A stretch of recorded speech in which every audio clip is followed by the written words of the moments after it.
Tejashwi Yadav certificate लाए ना, जो सर्टिफिकेट सम्राट जी के पास है, ले आए वो भी। तो सम्राट जी और विजय सिन्हा जी के संबंध बहुत मधुर हैं और उन दोनों के संबंधों के बीच का फेविकोल मैं हूं। पप्पू यादव जिस संस्कृति से आए हैं उसी संस्कृति से लगता है कि पप्पू यादव सबको देखते हैं। और पहले तो जो उनके ये विचार हैं उनको अपने घर में पहले अपने धर्म पत्नी से ही पूछना चाहिए। बुलडोजर की भी संज्ञा दी गई।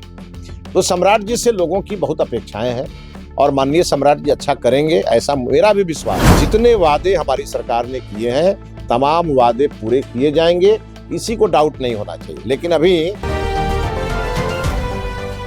कांग्रेस पार्टी के नेता जब जनता से उपेक्षित हो रहे हैं और जब उनको जनता के बीच समर्थन नहीं मिल रहा है तो अनाप शनाप बोल रहे हैं। और खासकर मल्लिकार्जुन खड़गे का उम्र हुआ, सीनियर लीडर है और उनको कम से कम देश के जो संविधान का सबसे महत्वपूर्ण पद माननीय प्रधानमंत्री जी का पद होता है, उसके लिए कोई व्यक्ति नहीं है मोदी जी इस देश के प्रधानमंत्री हैं और उनके बारे में अपमानजनक शब्द का इस्तेमाल कोई भी करता है वो निंदनीय है और पूरी तरह इसको कंडेम करना चाहिए।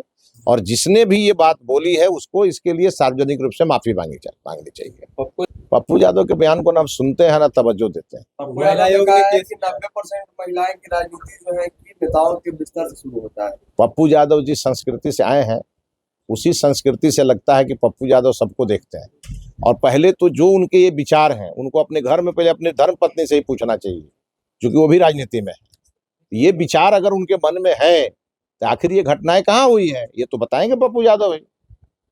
महिलाओं को इस प्रकार का उनके बारे में इस प्रकार का विचार रखना ये उनकी संस्कृति हो सकती है, लेकिन हमारी संस्कृति है कि हम महिला को लक्ष्मी, दुर्गा और सरस्वती के रूप में पूजते आए हैं और पूजते रहेंगे। उन्होंने अब इसके लिए सरकार जन जागरण चला रही है। माननीय प्रधानमंत्री जी संसद में खड़ा होकर बोलते हैं नारी शक्ति वंदन, नारी के शक्ति का आपको वंदन करना चाहिए। अब ये इन सब भाषाओं का प्रयोग हमारे सब नेता करते हैं और यह जो विपक्ष है उसको पता नहीं लगता है कि हमारी ही कुर्सी मत चली जाए, इस डर से वो डरे रहते हैं। और यही कारण है कि विपक्ष ने इस महत्वपूर्ण विधेयक का समर्थन नहीं किया। कल सम्राट चौधरी दिल्ली में प्रधानमंत्री से मुलाकात के बाद पटना लौटे, उसके बाद आज कैबिनेट की पहली बैठक। देखिए, माननीय सम्राट चौधरी जी बिहार में जब से मुख्यमंत्री बने बिहार की जनता में काफी खुशी है और इस बात की खुशी है कि माननीय नीतीश कुमार जी ने जो 20-21 वर्षों में बिहार को आगे बढ़ाया है उसको और आगे लेके सम्राट जी जाएंगे। सम्राट जी चूंकि कई बार मंत्री रह चुके हैं, एक अनुभवी नेता है, एक मजबूत नेता है। अभी गृह मंत्री बने तो उनकी बहुत प्रशंसा हुई, उनको बुलडोजर की भी संज्ञा दी गई। तो सम्राट जी से लोगों की बहुत अपेक्षाएं हैं और माननीय सम्राट जी अच्छा करेंगे, ऐसा मेरा भी विश्वास है।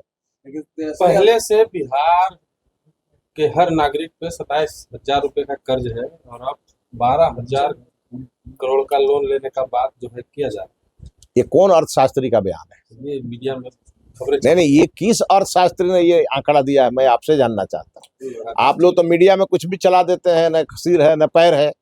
लेकिन एक बात तो तय है ना कि माननीय प्रधानमंत्री जी जिस प्रकार से देश की इकोनॉमी को आगे बढ़ा रहे हैं और जिस प्रकार से बिहार का विकास हो रहा है, तो जिस अर्थशास्त्री ने ये बयान दिया है उसको ये बताना चाहिए कि 90 में बिहार पर कितना कर्ज था और बिहार को आज कितना कर्ज है। और कर्ज जो इस बात को बोल रहे हैं कर्ज वो तो चुकाएंगे नहीं। सर, ये किसी अर्थशास्त्री का बयान नहीं है, आपके लोगों के गवर्नमेंट साइट पे ये डेटा है। अच्छा, आप एक चीज बताइए कि जितनी भी सरकार काम करती है, कभी वर्ल्ड बैंक से लोन लेती है, कभी कई प्रकार की संस्थाएं हैं जिससे लोन लेती है सरकार और देती है। अपना रेवेन्यू जनरेट करने का प्रयास ही नहीं करती। अपना रेवेन्यू में तो आप एक बार कहेंगे जो शराब क्यों बंद हो गया, आप तो यही कहेंगे ना। लेकिन जब हमारी सरकार, अब बिहार में एक बात है कि जब झारखंड बटा तो बिहार के बारे में यही कहा जाता था कि यहाँ केवल आलू है और लालू है, यही कहा जाता था। तो ये तो सब लोग मानते थे कि बिहार में रेवेन्यू जनरेट करने का कोई उपाय नहीं। लेकिन आज उसी बिहार में आप जानते हैं कि हमारे यहाँ का बालू सोना के भाव बिकता है और हमारे यहाँ जो बालू मिलता है वो दिल्ली में नहीं मिलता है। समझ लीजिए हमारे पास जो है हम उसी पर गौरव करते हैं और इसको लेके हमारी सरकार सजग है। उसके माध्यम से रेवेन्यू जनरेट हो रहा है। हमारे यहाँ चाहे वो रजिस्ट्री का पैसा जो जनता अपना जमीन का रजिस्ट्री कराती है या और भी जितने भी प्रकार के टैक्सेस हैं उसके माध्यम से हम रेवेन्यू जनरेट कर रहे हैं, लेकिन ये काफी नहीं है। इस सरकार बनने के बाद से ने वादा किया था बिहार के युवाओं को रोजगार और नौकरी देने, क्या वो मिलेगा? आपको इस पर डाउट है क्या? क्योंकि बिहार के लोग कह रहे हैं कि हमने नीतीश कुमार को वोट दिया था उनसे आप एनडीए मंत्रिमंडल एक लाइन में मैं आप सबके प्रश्न का जवाब देता हूं।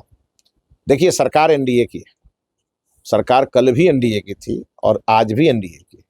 केवल मुख्यमंत्री का चेहरा बदला है और वो भी सहमति से बदला है। सरकार की नीति, सरकार की नीयत बिल्कुल वही है जो पहले थी। व्यक्ति बदले हैं और ज्यादा उम्र के कारण व्यक्ति बदले हैं। माननीय नीतीश कुमार जी की भी इच्छा थी कि नेतृत्व परिवर्तन हो, और जब नेतृत्व परिवर्तन हुआ है तो पहले जो स्पीड था उससे ज्यादा तेज चलने की जरूरत है और हमारी सरकार चलेगी। जितने वादे हमारी सरकार ने किए हैं तमाम वादे पूरे किए जाएंगे, किसी को डाउट नहीं होना चाहिए। लेकिन अभी छठी भी नहीं हुआ है सरकार का, अभी सरकार के ओथ लेने के बाद अभी छठी भी नहीं हुआ, तो थोड़ा इंतजार करिए, है ना। आपको बहुत अच्छे परिणाम मिलेंगे। आप कह रहे हैं कि छठी भी नहीं हुआ लेकिन अपराधी सम्राट हो गए हैं ना। आपने कहा कि सरकार का अभी छठी भी नहीं हुआ लेकिन राजद वाले कहते हैं तो अपराधी तो अब सम्राट हो गए। आपको लगता है कि बिहार के 14 करोड़ लोगों का परसेप्शन आरजेडी वाले तय करेंगे? आरजेडी वाले परसेप्शन 1 मिनट के लिए मीडिया में बना सकते हैं लेकिन जनता में नहीं बना सकते हैं। परसेप्शन क्रिएट कर वो नहीं कर सकते हैं। वो तो ये भी कह रहे हैं सर, जनता ने मुख्यमंत्री आए। अच्छा, तो वो राबड़ी जी को कहाँ से बनाए थे? राबड़ी देवी को कहाँ से बनाए थे? हमारे माननीय मुख्यमंत्री सम्राट चौधरी जी चुनाव जीत के आए हैं, बड़े मार्जिन से जीत के आए हैं तारापुर से, और एक बार ही गए थे चुनाव क्षेत्र में, फिर गए नहीं। वहां की जनता ने जिता के भेज दिया। और जो यह मूर्ख कह रहा है कि वो पिछले दरवाजे से आए हैं, उनके बुद्धि पर हमको तरस आ रही है। अब तो कोई राजनीतिक में नौवीं फेल नहीं ना करेगा कम से कम। काहे नहीं कहेगा तेजस्वी यादव को? 7वीं फेल नहीं, तेजस्वी यादव सर्टिफिकेट लाए ना, जो सर्टिफिकेट सम्राट जी के पास है, ले आए वो भी।